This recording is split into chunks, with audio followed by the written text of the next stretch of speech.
Assalamualaikum warahmatullahi wabarakatuh. Perkenalkan, nama saya Heru Soleh, NPM 1954151002. Saya dari jurusan Kehutanan Fakultas Pertanian Universitas Lampung. Di video kali ini saya akan menjelaskan mengenai kajian ekologi dan status keberadaan komodo Paranus komodoensis di Pulau Padar, Taman Nasional Komodo. Selanjutnya di sini ada table of content, ada 4 pembahasan kita. Yang pertama ada pendahuluan, yang kedua ada metode penelitian, yang ketiga ada hasil dan pembahasan, dan yang keempat kesimpulan.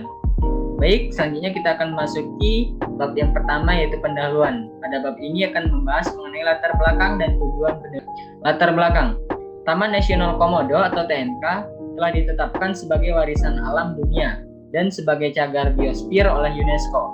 Letaknya di bioregion Walasi. TNK sangat penting artinya dalam menunjang pelestarian keanekaragaman flora dan fauna di kawasan itu. Ekosistem yang dimiliki TNK tidak dijumpai di kawasan taman nasional manapun di Indonesia. Salah satu satwa khas TNK adalah komodo. Komodo merupakan reptilia purba yang memiliki nilai konservasi yang tinggi dan merupakan flagship spesies Taman Nasional Komodo. Satwa komodo dipastikan pernah menghuni Pulau Padar. Namun seiringnya berjalan waktu, saat ini satwa tersebut sangat sulit untuk dijumpai, bahkan disinyalir mengalami kepunahan lokal. Mengingat komodo merupakan predator puncak di habitatnya dan tidak pernah mengalami perburuan dengan target satwa komodo, maka menurunnya atau menghilangnya komodo dari pulau ini diduga disebabkan oleh hal yang terkait dengan kaidah ekologi, yaitu menurunnya kualitas dan kuantitas habitat dalam hal makanan, air, dan cover, termasuk satwa lain yang terkait dengan kehidupan komodo. Nah, selanjutnya di sini ada tujuan penelitian. Terdapat 4 tujuan penelitian dari ini adalah yang pertama, yaitu menghimpun data dasar ekologi habitat Pulau Padar yang mencakup keanekaragaman flora dan fauna serta kondisi fisik pulau. Lalu yang kedua, memastikan keberadaan satwa komodo di Pulau Padar. Yang ketiga, mengetahui potensi makanan komodo khususnya rusa. Dan yang terakhir, melihat kemungkinan reintroduksi komodo dan bentuk pengembangan Pulau Padar dengan tetap mengacu pada pelestarian satwa komodo. Nah, selanjutnya kita masuk pada bab kedua, yaitu metode penelitian. Penelitian ini dilaksanakan pada bulan November tahun 2006 bertempat di Pulau Padar. Adapun alat dan bahan yang digunakan pada penelitian ini yaitu yang pertama ada binokuler, yang kedua ada kompas, yang ketiga ada altimeter, kamera, termometer, lalu termometer bola basah dan bola kering, GPS, dan baterai kering. Selanjutnya di sini ada metode pengumpulan data. Data yang dikumpulkan mencakup keanekaragaman jenis tumbuhan dan satwa. Lalu metode analisis datanya yaitu berisi informasi berupa jenis, nama lokal, dan nama ilmiah. Lalu untuk metode analisis vegetasi mencakup kerapatan, frekuensi, dan dominansi. Dan yang terakhir yaitu metode ukuran populasi satwa liar. Di sini terdapat rumus yaitu populasi dugaan atau disebut dengan P sama dengan AZ per J2 dikali L sama dengan J akar R1 dikali X1 per akar X1.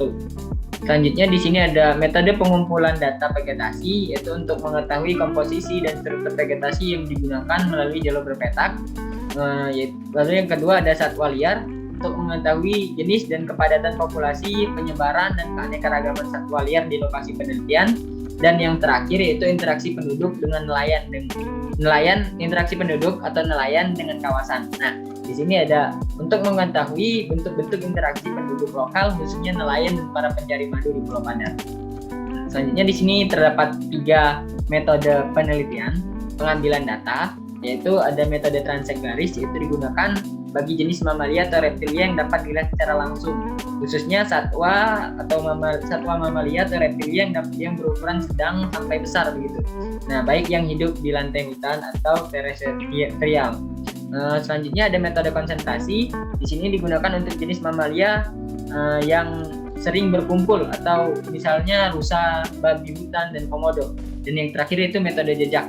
Ini digunakan bagi jenis mamalia atau reptilia yang sangat pemalu sehingga sulit dijumpai secara langsung di lapangan. Selanjutnya di sini kita akan membahas mengenai kondisi fisik kawasan.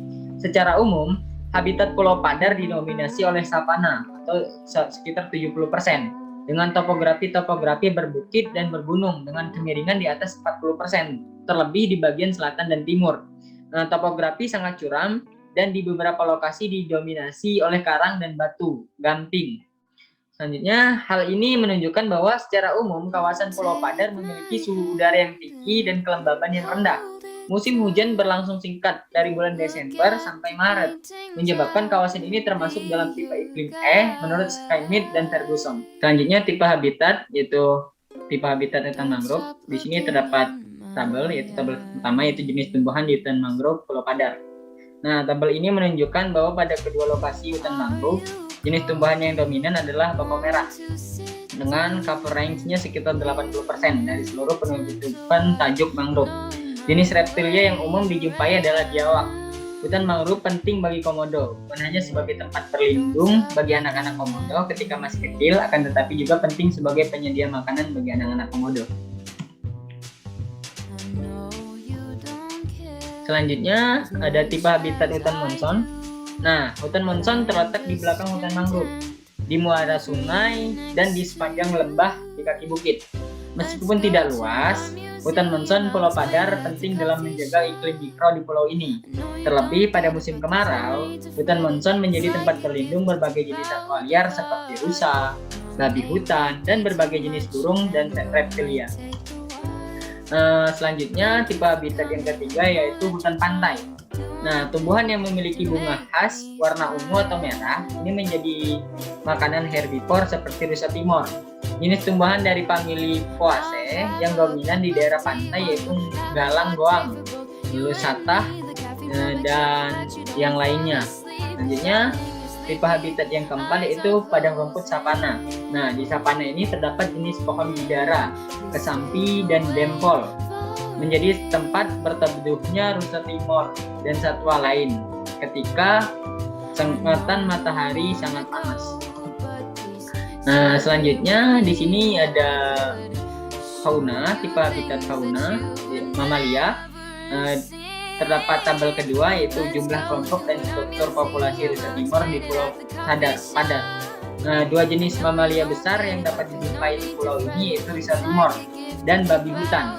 Keanekaragaman jenis mamalia mangsa komodo yang ada di Pulau Rinca, di mana terdapat rusa timor, kerbau air, kuda liar, dan babi hutan, serta monyet ekor panjang. Nah, selanjutnya di sini ada burung. Di tabel 3 yaitu jenis-jenis burung di Pulau Padar. Nah, sedikitnya tercatat sekitar 25 jenis burung di Pulau Padar. Bisa kita lihat di tabel ketiga, di mana jenis burung yang paling umum adalah burung gagak. Jenis burung lain yang cukup sering dijumpai adalah burung elang. Nah, terdapat 5 jenis burung elang yaitu elang laut, elang bondol, elang alalapticus, Siracetus fasciatus, dan Falco moluccensis. Selanjutnya yaitu fauna reptilia. Kita bisa melihat tabel keempat yaitu rangkuman keberadaan satwa komodo di Pulau Padar.